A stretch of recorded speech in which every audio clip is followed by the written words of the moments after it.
సాయిబాబాని అందరూ దర్శిస్తూనే వచ్చారు. బాబా సమాధి చెందేదాకా భక్తులు అది కావాలి, ఇది కావాలని కోరేవారు.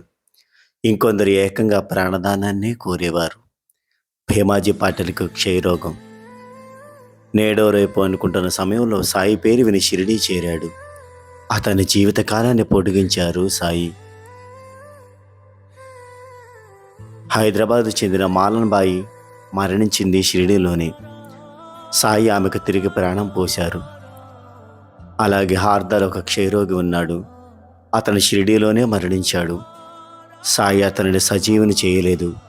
హార్దా భక్తుని కుటుంబం వారంతా సాయి భక్తులే. అయినా సాయి అతని ప్రాణాన్ని కాపాడలేదు.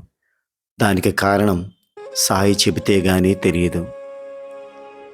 శరీరం వదలటమే అతనికి మేలు అన్నారు సాయి.